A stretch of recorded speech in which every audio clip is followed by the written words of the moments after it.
नमस्कार दोस्तों, स्वागत है आपका जीके लाइव पाठशाला में। यूपी ट्रिपल एससी वीडियो री एग्ज़ाम के लिए जो है आपका ये यूथ कंपटीशन टाइम्स का जो है न्यू बुक आ गई है। इसमें पूरा का पूरा जो है सिलेबस वाइज कवर किया गया है। चैप्टर वाइज हर क्वेश्चन इसमें दिया गया है। जो भी आज तक यूपी ट्रिपल एससी में क्वेश्चन पूछे गए हैं सारे के सारे चैप्टर वाइज दिए गए हैं। इसकी शुरुआत हम लोग आज करेंगे पार्ट 2 का जो है सामान्य बुद्धि परीक्षण में चैप्टर फर्स्ट जो इतिहास से शुरुआत होता है। इसमें देखिए अध्ययनवार जो है 1580 प्लस इसमें क्वेश्चन पूरा दिया गया है। अविस्तृत आंसर की दिया गई है। सभी के सभी जो पिछले कोई पेपर में आए हैं सारे क्वेश्चन एक साथ इंक्लूड किए गए हैं। शुरुआत हम लोग इतिहास से करेंगे जो कि सिंधु घाटी सभ्यता पहला चैप्टर है। इससे संबंधित जो भी क्वेश्चन रहेगा इसमें कवर करेंगे। इससे आगे भी कंटिन्यू रखेंगे। इतिहास के बाद भूगोल करेंगे। उसके बाद जो है उत्तर प्रदेश स्पेशल जो भी जिसमें सिलेबस वाइज है सारा का सारा कवर कराया जाएगा। पीडीएफ के लिए आप लोग टेलीग्राम चैनल ज्वाइन कीजिए, आपको समय से पीडीएफ मिलता रहेगा। और आप लोग वीडियो को लाइक करेंगे तो मोटिवेशन मिलेगा, तो हम अच्छी तरह से वीडियो आप लोग के लिए लेकर आएंगे। देर न करते हुए शुरुआत करते हैं जो है इंडस वैली से। इसमें पहला क्वेश्चन दिया गया है आपका हड़प्पा काल में इसमें कौन सा नगर 3 भागों में विभाजित था। तो 3 भागों की अगर बात कीजिए तो उसमें जो है धौलावीरा जो था वह 3 भागों में विभाजित था। ठीक है ना। इसका व्याख्या देखिए, क्वेश्चन के साथ इसकी व्याख्या मोस्ट इंपॉर्टेंट चीज़ है, क्योंकि व्याख्या से ही सारा का सारा क्लियर हो जाता है। एक क्वेश्चन से लगभग 10 क्वेश्चन क्लियर हो जाते हैं। दिया गया आपका हड़प्पा काल का पूरा स्थल जो है धौलावीरा गुजरात पूछा जाता है। धौलावीरा कहाँ पर स्थित है तो गुजरात में। साइज थोड़ा छोटा कर लेते हैं। धौलावीरा कहाँ स्थित है तो गुजरात में धौलावीरा स्थित है। कच्छ के रण मध्य स्थित द्वीप खंडीर में स्थित है। ठीक है ना। धौलावीरा 3 भागों में विभाजित है। नगर के जो है प्रसाद वाले भाग को के उत्तर में एक विस्तृत संपूर्ण एक व्यापक समतल मैदान के आवेश मिले हैं। इसके उत्तर में नगर का मध्य भाग है जिसे पूर्व की संज्ञा दी गई है। ठीक है ना।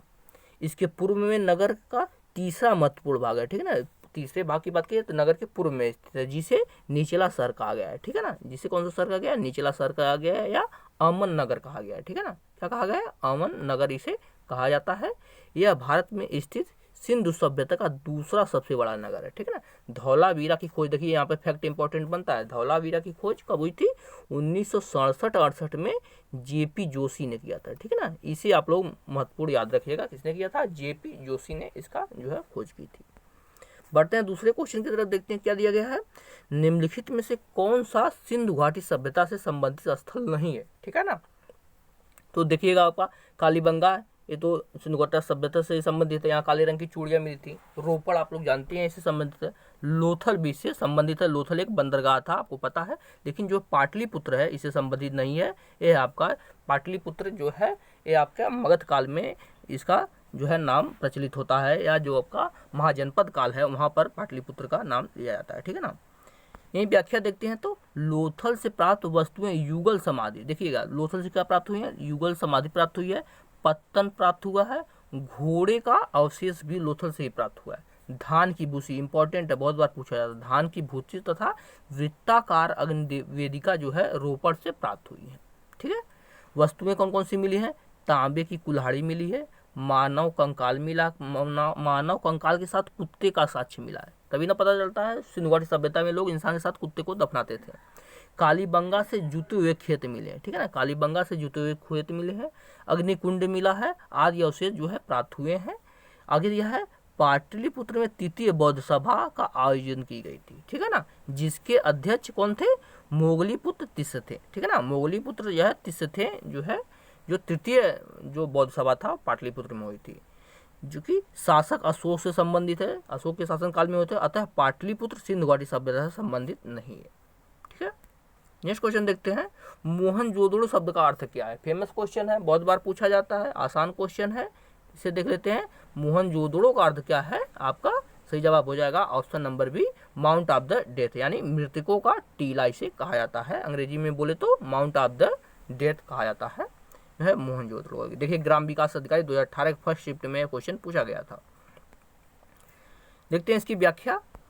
सिंधु घाटी सभ्यता एक नगरीय सभ्यता, आपको पता है। इसमें मोहनजोदड़ो सिंधु घाटी सभ्यता का एक प्रमुख नगर था। ठीक है ना। मोहनजोदड़ो शब्द से अभिप्राय मृतकों का टीला। ठीक है ना। माउंट ऑफ द इसे डेथ कहा जाता है। सिंधु घाटी सभ्यता में प्राप्त बृहद स्नानागार जो है मोहनजोदड़ो नगर से ही प्राप्त हुए हैं। ठीक है ना।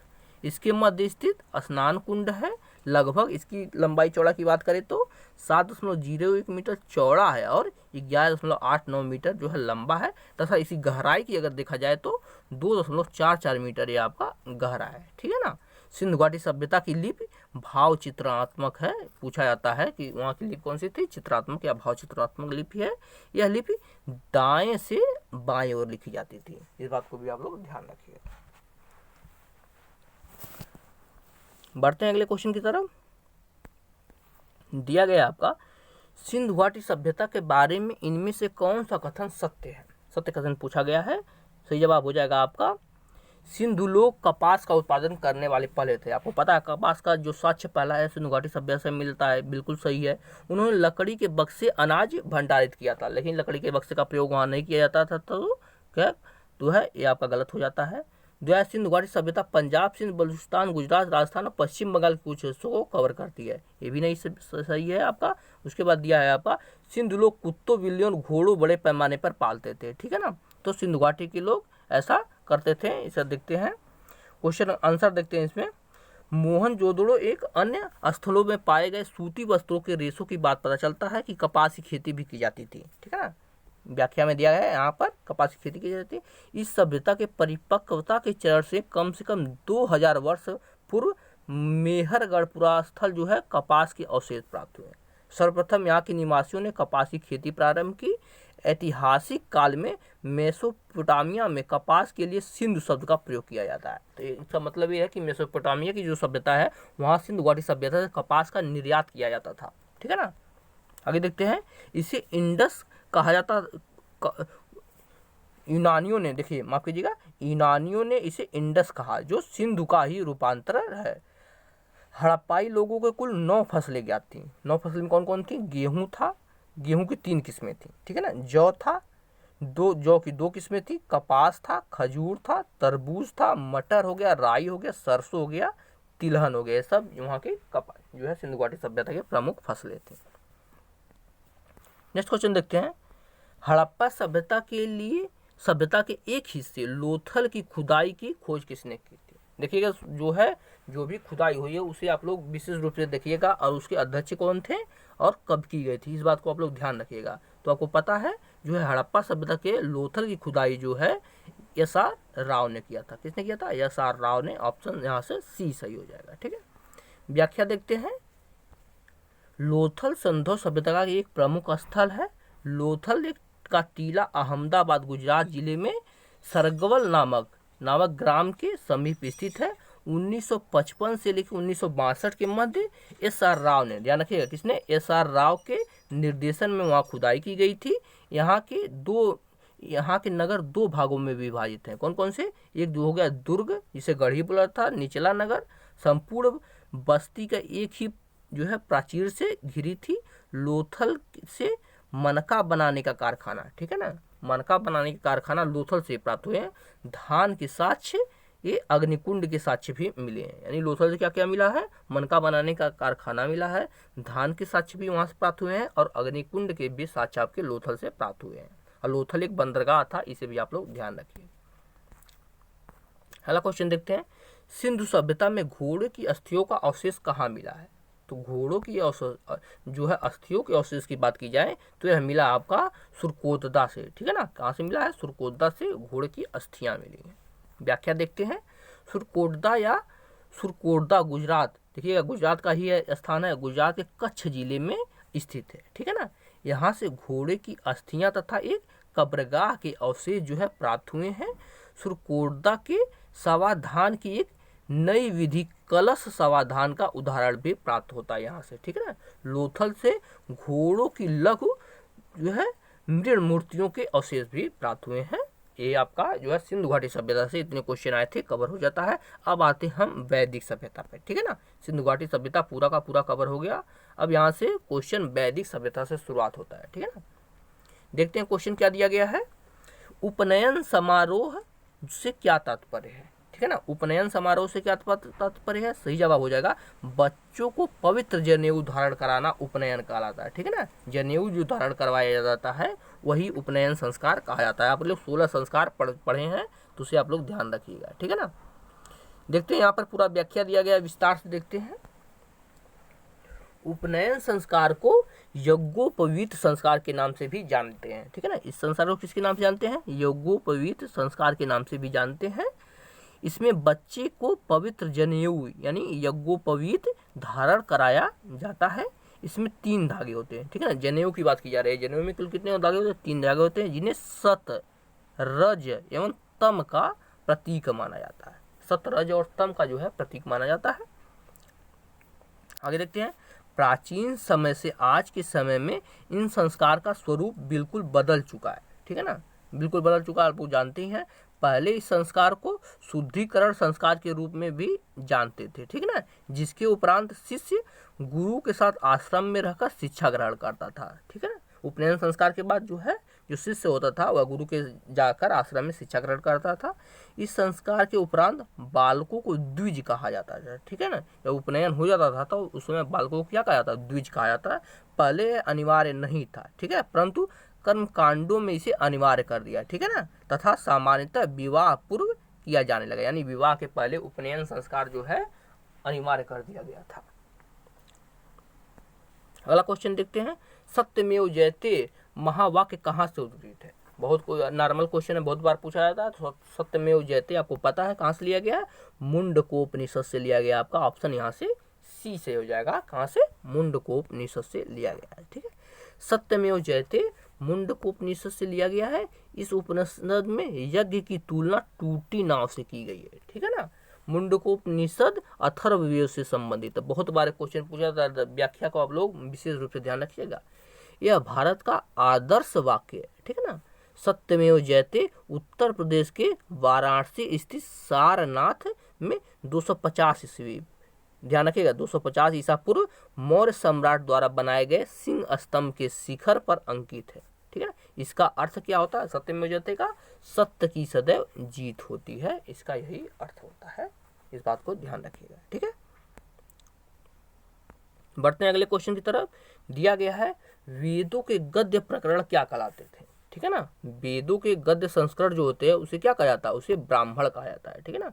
ब्राह्मण कहा जाता है। देखिए वेद सभी के सभी पद्य में थे, लेकिन सभी लोग उसे नहीं पढ़ सकते, सभी लोग नहीं समझ सकते थे, इसके लिए ब्राह्मण ग्रंथों का निर्माण करवाया गया, ठीक है ना, ताकि वेदों को पढ़ने में थोड़ी आसानी हो जाए। दिया गया है आपका वेदों के गद्य प्रकरण जो है ब्राह्मण कहलाते थे, ठीक है ना।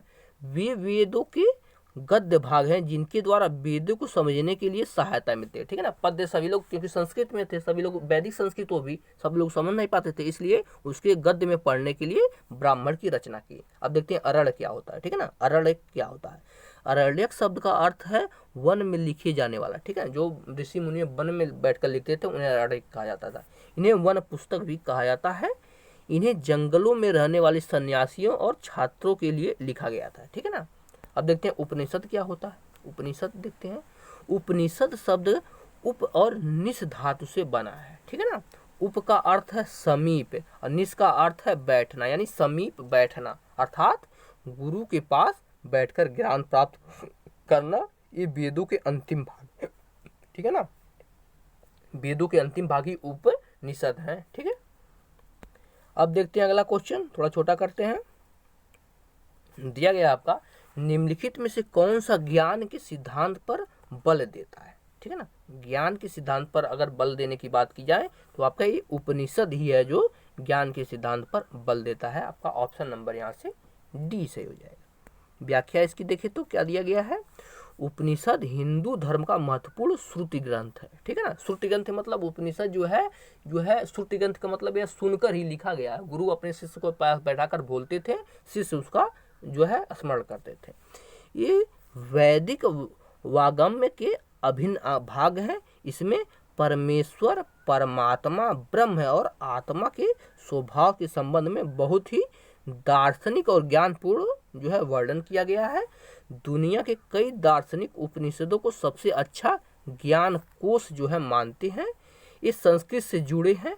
17वीं सदी में, ध्यान रखिएगा, 17वीं सदी में दाराशिकोह ने उपनिषदों का फारसी अनुवाद जो है सिर-ए-अकबर के नाम से किया था। ठीक है ना, जो उपनिषदों का फारसी अनुवाद किसने कराया था? दाराशिकोह ने करवाया था। ठीक है ना, दाराशिकोह जो है आपका मुगल वंश से संबंधित था, उसने करवाया था और किस नाम से? सिर-ए-अकबर के नाम से कराया था। इसे आप लोग ध्यान रखें। देखते हैं अगला क्वेश्चन क्या दिया गया है। क्वेश्चन है आपका, ऋग्वेद में निम्नलिखित में से किस देवता का सर्वाधिक महत्व का वर्णन है? ठीक है ना, तो ऋग्वेद में अगर बात की जाए तो इंद्र उस समय सबसे प्रसिद्ध देवता इंद्र थे, क्योंकि ये बारिश कराते थे और लोगों को बारिश जो है ऋग्वेद में जो है खेती किसानी ज़्यादा वर्णन किया जाता है, तो बारिश के देवता थे, इसलिए जो है इनकी पूजा सबसे ज़्यादा होती थी ऋग्वेद में। ठीक है ना, देखते हैं। ऋग्वेद प्राचीनतम वेद है, आपको पता है सबसे पुराना वेद ऋग्वेद ही है, जिसमें 10 मंडल है। ठीक है ना, जिसमें 10 मंडल, बहुत बार क्वेश्चन पूछा जाता है, जिसमें 10 मंडल है और 1000 यानी 1028 जो है सूक्त है, 1028 सूक्त है। और ऋचाएँ की अगर बात की जाए तो 10,580 ऋचाएँ हैं। इस बात को भी ध्यान रखिएगा, सीधे सीधे फैक्ट पूछ लिया जाता है। ऋग्वेद के पढ़ने वाले ऋषियों को ह्रोत, ठीक है ना, या ह्रोत या ह्रोता या होता कहा गया है, ध्यान रखिएगा। ऋग्वेद के पढ़ने वाले ऋषियों को ह्रोत या होता कहते हैं। ठीक है, इसमें सर्वाधिक वर्णन इंद्र का है। ऋग्वेद में सबसे ज्यादा किसका वर्णन है? इंद्र का है। इंद्र के लिए इसमें 250 श्लोक, ध्यान रखिएगा, इंद्र के लिए 250 श्लोक पूरा है और अग्नि के लिए 200 ऋचाओं की रचना की गई है। ठीक है ना, इंद्र के लिए 250 और जो है अग्नि की बात की जाए तो दूसरे नंबर के देवता थे, इनके लिए 200 जो है ऋचाओं के वर्णन की।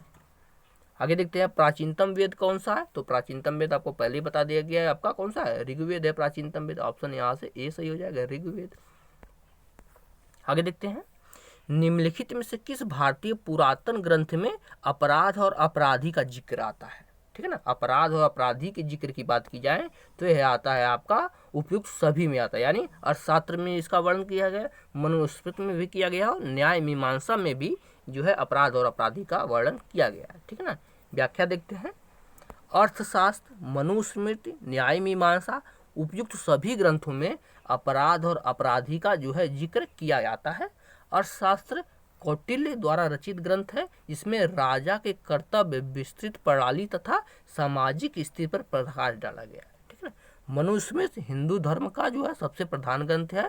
ऋग्वेद में मनु को मानव जाति का पिता कहा जाता है। ठीक है ना, आपको पता है ऋग्वेद में ही बताया गया है कि सभी जो है मनुष्य जो है मनु की संतान है। ठीक है ना, तो ऋग्वेद में इसका वर्णन। अगला क्वेश्चन देखते हैं, शतपथ ब्राह्मण और तैत्तिरीय ब्राह्मण किसके ब्राह्मण ग्रंथ हैं? ठीक है ना, किसके मूल पाठ यानी ब्राह्मण ग्रंथ हैं? तो शतपथ और तैत्तिरीय की बात की जाए तो यह है आपके यजुर्वेद के जो है ब्राह्मण ग्रंथ है। ठीक है ना, यजुर्वेद के ब्राह्मण ग्रंथ है। ठीक है, अब देखिए यहाँ पर सभी वेदों के ब्राह्मण ग्रंथों की बात की गई। ये क्वेश्चन इंपॉर्टेंट है, बार बार एक चीज पूछा जाता है, तो इस पर ध्यान रखिएगा। देखिए पहले हम ऋग्वेद की बात करते हैं, तो ऋग्वेद के ऐतरेय ब्राह्मण है और कौशिकी ब्राह्मण है, दोनों पूछा जाता है बार बार। शुक्ल यजुर्वेद की अगर बात की जाए तो आपके शतपथ ब्राह्मण जो है शुक्ल यजुर्वेद का है। कृष्ण यजुर्वेद की बात की जाए तो इसमें तैत्तिरीय ब्राह्मण जो है किस वेद का है? सामवेद की बात की जाए तो पंचविंश है सामवेद का ब्राह्मण ग्रंथ, और अथर्ववेद की बात की जाए तो गोपथ जो है अथर्ववेद का ब्राह्मण ग्रंथ है। ठीक है ना, ब्राह्मण ग्रंथ वही है जिसका जो है गद्य निर्माण अभी पीछे आप लोग देख कर आए। ठीक है, अगला क्वेश्चन देखते हैं, थोड़ा छोटा करते हैं। दिया गया आपका ऋग्वेद में निहित गायत्री मंत्र किस देवता को समर्पित है? ठीक है ना, तो गायत्री मंत्र की अगर बात की जाए तो गायत्री मंत्र जो है सावित्री को समर्पित है। ठीक है ना, सावित्री यानी सूर्य देवता को यह आपका समर्पित है, सावित्री को। ठीक है ना, ऋग्वेद के ध्यान रखिएगा तीसरे मंडल में निहित, ऋग्वेद के पूछा जाता है ऋग्वेद में गायत्री मंत्र का उल्लेख कहाँ किया गया है? तो ऋग्वेद के जो है तीसरे मंडल में जो है गायत्री मंत्र के उल्लेख किया गया है, सावित्री देवता को समर्पित है। इस मंडल की रचना विश्वामित्र ने की थी। ठीक है, ऋग्वेद के तीसरे मंडल की रचना किसने की थी? विश्वामित्र ने की थी। ऋग्वेद में कुल 10 मंडल है, आपको पता है ऋग्वेद में 10 मंडल है। ऋग्वेद के 2 से 7 तक मंडल सबसे पुराने हैं। ठीक है ना, 2 से 7 तक के मंडल सबसे पुराने हैं। नेक्स्ट क्वेश्चन देखते हैं, सर्वाधिक प्राचीन पुराना कौन सा है? इसमें सबसे पुराना कौन सा है? तो पुराने की अगर बात की जाए तो सबसे पुराना आपका मत्स्य पुराण है। ठीक है ना, मत्स्य पुराण इनमें से सबसे ज्यादा पुराना पुराण है। ठीक है, देखते हैं इसके व्याख्या। भारतीय ऐतिहासिक कथाओं का सबसे अच्छा क्रमबद्ध विवरण पुराणों से मिलता है। ठीक है ना। इसकी संख्या कुल कितना है? 18 है। ये भी क्वेश्चन बहुत बार पूछा जाता है। पुराणों की कुल संख्या कितनी है? 18 है, जिसमें से 5 मत्स्य, वायु, विष्णु, ब्राह्मण, भगवत पुराण से सबसे प्रमुख है। ठीक है ना। पुराणों के मत्स्य पुराण अथवा वायु पुराण, ठीक है, मत्स्य पुराण को वायु पुराण कहा जाता है, सबसे प्राचीन जो है प्राथमिक पुराण है। नेक्स्ट क्वेश्चन देखते हैं, निम्नलिखित में से कौन सा उपवेद नहीं है? ठीक है ना। उपवेद की बात की जा रही है, तो आपका धनुर्वेद उपवेद है, आयुर्वेद भी है, शास्त्र भी है, और योग वेद जो है ये आपका किसी वेद का उपवेद नहीं है। ठीक है ना। देखते हैं, उपवेद से संबंधित माने जाते हैं। उपवेद जो है वेदों से संबंधित आते हैं, इन्हें वेदांग भी कहा जाता है। आप लोग ध्यान रखिएगा, जो है उपवेद जो है वेदों से संबंधित माने जाते हैं, और उपवेदों की संख्या 4 है। माफ कीजिए, वेदांग की बात नहीं कर रहा है, उपवेद की बात कर रहा है। वेदांगों की संख्या 6 होती है, यहाँ पर वेदांगों की बात नहीं की रही है। उपवेदों की संख्या 4 है। कौन कौन से? आयुर्वेद, गंधर्व वेद, धनुर्वेद और शिल्प वेद, जबकि योग वेद उपवेद नहीं है। ध्यान रखिएगा, धनुर्वेद जो है यजुर्वेद का उपवेद है, धनुर्वेद यजुर्वेद का है। यहीं आयुर्वेद की बात की जाए तो ऋग्वेद का उपवेद है। गंधर्व वेद की बात की जाए तो यह सामवेद का उपवेद है, और शिल्प वेद देखा जाए तो यह अथर्ववेद का आपका उपवेद है। अगला क्वेश्चन देखते हैं, वैदिक देवता इंद्र किसके देवता है? तो आपको पहले ही बता गए हैं कि जो है इंद्र जो है वर्षा और चक्रवात के देवता है। ठीक है ना। वर्षा और चक्रवात की इंद्र देवता है। ठीक है। देखते हैं, ऋग्वेद के लोग प्रकृति शक्तियों का मानवीकरण कर उनकी पूजा करते थे। ठीक है ना। देवों की पूजा की प्रधान विधि जो है स्तुति पाठ करना, यज्ञ में बलि चढ़ाना, ये सब जो है उन लोगों का जो है धार्मिक कर्मकांड था। यही प्रारंभ में आर्यों के प्रमुख देवता जो है वरुण थे, लेकिन ऋग्वेद में रचना काल तक इंद्र सर्वप्रमुख देवता हो गए। सबसे पहले कौन थे? वरुण थे, लेकिन बाद में जो है समय के साथ साथ आते आते जब तक ऋग्वेद की रचना की गई तो आपके जो है इंद्र प्रमुख देवता हो गए। इंद्र युद्ध के देवता, देखिएगा इंद्र, इन्हें पुरंदर भी कहा जाता है। ठीक है ना। इसी क्योंकि ये युद्धों में लड़ते थे, इसलिए इन्हें यानी किलों को तोड़ने वाला इन्हें कहा जाता है, पुरंदर भी। इंद्र युद्ध के देवता, दुर्गों को तोड़ने वाले पुरंदर। देखिएगा प्रायवाची में पूछा जाता है पुरंदर किसे कहते हैं, तो इंद्र को ही कहते हैं। तथा वर्षा चक्रवात के देवता माने जाते हैं। ऋग्वेद में इंद्र के लिए क्या 250 श्लोक हैं, जो है पहले हम लोग बता चुके। आपका जो है वेद काल भी खत्म हो गया। अब आ जाता है आपका महाजनपद काल पे हम लोग प्रवेश कर चुके हैं, इसे भी हम लोग देखेंगे। दिया गया है आपका क्वेश्चन, राजा बिंबिसार के दरबार में, पहला क्वेश्चन है महाजनपद काल से, राजा बिंबिसार के दरबार में उस प्रसिद्ध चिकित्सक का क्या नाम था जो भगवान बुद्ध का निजी चिकित्सक थे? तो भगवान बुद्ध के निजी चिकित्सक जो कौन थे? आपके ऑप्शन सी जीवक थे। ठीक है ना। कौन थे? जीवक थे। ऑप्शन यहाँ से सी से हो जाएगा। देखते हैं इसकी व्याख्या। बिंबिसार हर्यक वंश का संस्थापक था। ठीक है ना। कौन सा? बिंबिसार जो है आपका हर्यक वंश का संस्थापक था। वह बौद्ध धर्म का जो अनुयायी था। इसके दरबार में प्रसिद्ध चिकित्सक जीवक रहते थे। ठीक है ना। यह बौद्ध धर्म का अनुयायी था, इसीलिए यह आपका जो अपने जो है चिकित्सक को भगवान बुद्ध के पास भेजा था, जिन्हें बुद्ध का निजी चिकित्सक के रूप में उनकी सेवा के लिए भेजा गया था। अजातशत्रु, ध्यान रखिएगा, अजातशत्रु पूर्वी भारत में मगध के हर्यक वंश का एक राजा था, वह बिंबिसार का पुत्र था। ठीक है। अजातशत्रु क्या था? बिंबिसार का पुत्र था। अगला क्वेश्चन देखते हैं। अब देखिएगा यहाँ से एक ही क्वेश्चन मिला है महाजनपद काल से। अब आ जाते हैं हम जैन और बौद्ध धर्म से। यहाँ से क्वेश्चन इंपॉर्टेंट है, पूछा जाता है। देखते हैं क्वेश्चन, भगवान बुद्ध की 200 फीट ऊंची कांस्य प्रतिमा का स्थापन करने का निर्णय किसने लिया था? तो सही जवाब हो जाएगा आपका कुशीनगर में। ठीक है ना। कहाँ किया गया था? कुशीनगर में। ऑप्शन आपका ए सही हो जाएगा। व्याख्या देखते हैं। उत्तर प्रदेश के पूर्व मुख्यमंत्री अखिलेश यादव ने विश्व द्वारा मैत्री योजना के तहत सबसे ऊंची 200 फीट, ठीक है ना, 200 फीट की भगवान बुद्ध की कांस्य प्रतिमा और उसके परिनिर्माण स्थल कुशीनगर में स्थापित करने का निर्णय लिया था। ठीक है। अगले क्वेश्चन की तरफ बढ़ते हैं। नेक्स्ट क्वेश्चन है आपका, बुद्ध को महापरिनिर्माण कहाँ प्राप्त हुआ था? तो पिछले क्वेश्चन में आपका देख कर आए हैं कि इनको जो है परिनिर्माण प्राप्त जो है हुआ था आपका कुशीनगर में। ठीक है ना। कुशीनगर में होता है। आपका ऑप्शन नंबर यहाँ से बी से हो जाएगा। व्याख्या देखते हैं तो गौतम बुद्ध के धर्म के प्रवर्तक थे। इनके जीवन में घटित घटनाओं को संबंधित स्थल निम्न है, ठीक है ना। कौन कौन से? जन्म, देखिएगा जन्म आपका लुम्बिनी नेपाल में हुआ था इनका। गृहत्याग को अब इनका महाभिनिष्क्रमण कहा जाता है। गृहत्याग को कहाँ हुआ था? आपका राजगृह में हुआ था। ज्ञान की प्राप्ति कहाँ हुआ था? बोध गया में हुआ था। और महापरिनिर्वाण यानी मृत्यु इनकी कहाँ हुई थी? कुशीनगर में। इसे कुशीनारा भी कभी कभी ऑप्शन में दे देता है, तो आप लोग उसे ध्यान रखिएगा। अगला क्वेश्चन देखते हैं। क्वेश्चन दिया गया आपका, किस स्मारक से गौतम बुद्ध ने दुनिया के लिए बौद्ध धर्म के अपने दिव्य ज्ञान का प्रचार किया था? ठीक है ना।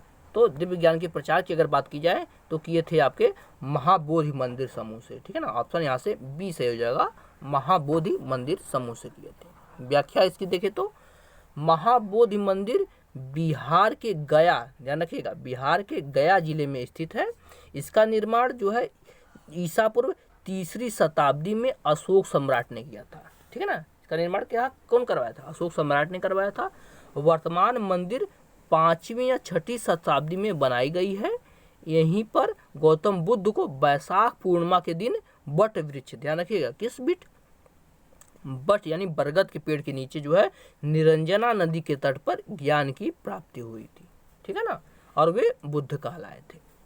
बुद्ध बनने से पश्चात सर्वप्रथम तपस्सु और भल्लिक नामक 2 बंजारों, ध्यान रखिएगा, तपस्सु और भल्लिक नामक जो है 2 बंजारों को जो है बोध गया में ही बौद्ध धर्म में दीक्षित किया और बौद्ध धर्म का प्रचार किया, ठीक है ना। महाबोधि मंदिर समूह वर्ष 2002 में यूनेस्को द्वारा विश्व विरासत की सूची में जो है शामिल किया गया है। इस बात को भी ध्यान रखिए। अगला क्वेश्चन देखते हैं। गौतम बुद्ध ने धर्मचक्र प्रवर्तक सूत्र यानी धर्मचक्र प्रवर्तक सूत्र का उपदेश दिया था। कहाँ दिया था? तो सही जवाब है यानी पहला उपदेश की बात कर रही है तो सारनाथ में दिया था। आपका ऑप्शन नंबर यहाँ से डी से हो जाएगा। कहाँ पर दिया था? सारनाथ में दिया था। व्याख्या इसकी देखें तो दिया गया आपका महात्मा गौतम बुद्ध ने प्रथम उपदेश यानी धर्मचक्र प्रवर्तक जो है कहा जाता है। गौतम बुद्ध ने अपना प्रथम उपदेश जो है उत्तर प्रदेश के वाराणसी में दिया था। सारनाथ को ऋषि पत्तन नाम से भी जाना जाता है। गौतम बुद्ध ने अपना सर्वाधिक उपदेश कौशल देश की राजधानी श्रीवस्ती में दिया था, यानी सबसे अधिक उपदेश जो है कहाँ दिए हैं? श्रीवस्ती में गौतम बुद्ध ने दिया, ठीक है। अगला क्वेश्चन देखते हैं। दिया गया है आपका, उस स्थान का नाम बताएं जो बौद्धों की मान्यता के अनुसार गौतम बुद्ध ने अपनी मृत्यु के बाद परिनिर्वाण प्राप्त किया था, ठीक है ना। तो परिनिर्वाण गौतम बुद्ध को कुशीनगर में प्राप्त हुआ था, या इसे कुशीनारा भी बोलते हैं, ठीक है ना। बौद्ध धर्म के प्रवर्तक महात्मा बुद्ध की मृत्यु 80 वर्ष की अवस्था में 483 ईसा पूर्व, ठीक है ना, कुशीनारा जिसे कुशीनगर में चुंद यानी लोहार द्वारा अर्पित भोजन करने के बाद हो गई थी, जिसे बौद्ध धर्म में महापरिनिर्वाण कहा गया, ठीक है। अगला क्वेश्चन देखते हैं। पाली में बौद्ध ग्रंथों को आमतौर पर त्रिपिटक यानी 3 फोल्ड बास्केट कहा जाता है, ठीक है। इसमें कौन सा त्रिपिटकों में से नहीं है? तो आपको पता है अभिधम्म पिटक है, सूत पिटक है, विनय पिटक है, और ये जो है उपासका पिटक जो दिया है यह आपके तीनों पिटकों में नहीं है। ऑप्शन नंबर सी से होगा। पिछली बार ग्राम विकास अधिकारी में क्वेश्चन पूछा गया है, ठीक है। देखते हैं अगला, इसकी व्याख्या देखिए क्या दिया गया है। बुद्ध ने कोई पुस्तक नहीं लिखी। आपको पता है महात्मा बुद्ध ने कोई पुस्तक नहीं लिखी। जो भी इनके जो है ये उपदेशक लिखे हैं, इनके उपदेश मौखिक ही होते थे। बुद्ध की मृत्यु के बाद उनके शिष्यों ने बौद्ध के उपदेशों को संग्रह जो पिटकों में किया, त्रिपिटकों में किया। कौन कौन से? इनकी रचना पाली भाषा में की गई है। बहुत बार पूछा जाता है त्रिपिटक किस भाषा में? ये भी पाली भाषा में। त्रिपिटक में सुत्त पिटक यानी सुत्त पिटक में किसका वर्णन है? धर्म संबंधी बातों का चर्चा की गई है। फिर आता है अभिधम्म पिटक, इसमें क्या दिया है? दार्शनिक विचारों का संकलन इसमें है। और विनय पिटक की अगर बात करें तो नीति संबंधी बातों का उल्लेख है आपके विनय पिटक में, ठीक है। अगला क्वेश्चन देखते हैं। त्रिपिटक निम्नलिखित में से किससे संबंधित है? तो पहले देख कर आ रहे हैं त्रिपिटक जो है आपके बौद्ध धर्म से संबंधित है त्रिपिटक, ठीक है। आगे देखते हैं नेक्स्ट क्वेश्चन। ज्ञान प्राप्त करने के बाद गौतम बुद्ध को किस रूप में जाना जाने लगा, ठीक है ना। तो ज्ञान प्राप्ति के बाद गौतम बुद्ध को जो है बुद्ध कहा जाने लगा, ठीक है ना। गौतम बुद्ध को बुद्ध कहा जाए। यहीं अगर जो है उसके पहले जो है गौतम के नाम से जाने जाते थे। और जैन धर्म के जो है उनको क्या कहा जाने लगा था, जिन कहा जाने लगा था, आपको पता ही है। नेक्स्ट क्वेश्चन देखते हैं। गौतम बुद्ध का जन्म लुम्बिनी में, ध्यान रखिएगा, कब, लुम्बिनी में 563 ईसा पूर्व में हुआ था। गौतम बुद्ध ने बिहार के बोध गया में महाबोधि वृक्ष के नीचे कई वर्षों तक कठिन तपस्या की तथा कठोर साधना कर ज्ञान की प्राप्ति की थी। ज्ञान प्राप्त करने के बाद सिद्धार्थ गौतम बुद्ध के नाम से जाने लगे, ठीक है ना। पहले सिद्धार्थ थे, ज्ञान प्राप्ति के बाद गौतम बुद्ध के नाम से जाने लगे। अगला क्वेश्चन देखते हैं। बोध गया एक महत्वपूर्ण बौद्ध तीर्थ स्थलों में केंद्र क्यों है, ठीक है ना। दिया गया क्वेश्चन, बोध गया एक महत्वपूर्ण बौद्ध तीर्थ केंद्र क्यों है। तो सही जवाब हो जाएगा आपका ऑप्शन नंबर बी, क्योंकि गौतम बुद्ध को यहाँ ज्ञान की प्राप्ति हुई थी, ठीक है ना। गौतम बुद्ध को बोध गया में ज्ञान की प्राप्ति हुई थी, ठीक है। ये भी आपके वीडियो के पेपर में पूछा गया है। व्याख्या इसकी देखते हैं तो बौद्ध धर्म के संस्थापक गौतम बुद्ध थे। गौतम बुद्ध का जो है जन्म 563 ईसा पूर्व कपिलवस्तु के लुम्बिनी नामक स्थान पर हुआ था, आपको पता है। 35 वर्ष की आयु में वैशाख पूर्णिमा की रात निरंजना यानी फाल्गु नदी के किनारे गौतम बुद्ध को पीपल के वृक्ष के नीचे ज्ञान की प्राप्ति हुई थी। यह स्थान बोध गया कहलाया, ठीक है। गौतम बुद्ध ने अपना सर्वप्रथम उपदेश सारनाथ, ठीक है ना, यानी ऋषिपत्तनम या मृगदाव में 5 ब्राह्मणों को दिया था, ठीक है ना। 5 ब्राह्मणों को दिया था जिन्हें बौद्ध, ध्यान रखिएगा, जिन्हें बौद्ध ग्रंथों में, क्योंकि एक मिनट, जिन्हें बौद्ध ग्रंथों में धर्मचक्र प्रवर्तक कहा गया। बुद्ध ने अपने उपदेश जनसाधारण भाषा यानी पाली, उस समय सबसे फेमस भाषा पाली ही थी, तो उसमें दिया था। गौतम बुद्ध की मृत्यु 80 वर्ष की अवस्था में 483 ईसा पूर्व कुशीनगर में हो गई थी, जिसे बौद्ध ग्रंथ में महापरिनिर्वाण कहा जाने लगा। ये क्वेश्चन आपको पहले भी देख चुके, ठीक है। अगला क्वेश्चन देखते हैं क्या दिया गया है। दिया गया आपका, बुद्ध ने अपना पहला उपदेश कहाँ दिया था, ठीक है ना। तो पहला उपदेश की अगर बात की जाए तो दिया था आपका सारनाथ में। ऑप्शन आपका बी से हो जाएगा, कहाँ दिया था, सारनाथ में, ठीक है। देखते हैं, बुद्ध को ज्ञान की प्राप्ति बोध गया में हुआ था। उन्होंने पहला धर्मोपदेश सारनाथ यानी ऋषिपत्तनम या मृगदाव में दिया था, जिसे बौद्ध ग्रंथों में धर्मचक्र प्रवर्तक कहा जाने लगा। ये व्याख्या पहले देख चुके हैं। तो और आज का लास्ट क्वेश्चन देखते हैं। बौद्ध के लिए उत्तर प्रदेश में स्थित सारनाथ क्यों महत्वपूर्ण है। तो सही जवाब हो जाएगा, तो सारनाथ में भगवान बुद्ध का जो है माफ कीजिएगा, भगवान, एक ऑप्शन इसमें नहीं दिएगा, 3 ही ऑप्शन है, तो इसके बाद इसे देखेंगे। पहले 3 क्वेश्चन तक इसके यहाँ तक आप लोग रखते हैं। नेक्स्ट क्वेश्चन जो है इसके बाद का जो भी बचा रहेगा बौद्ध धर्म से और जैन धर्म से अगले लेक्चर में लिया जाएगा। अगर वीडियो आपको पसंद आई हो तो लाइक जरूर कीजिएगा, चैनल को जरूर सब्सक्राइब कीजिएगा। फिर मिलेंगे नेक्स्ट लेक्चर में, तब तक के लिए धन्यवाद।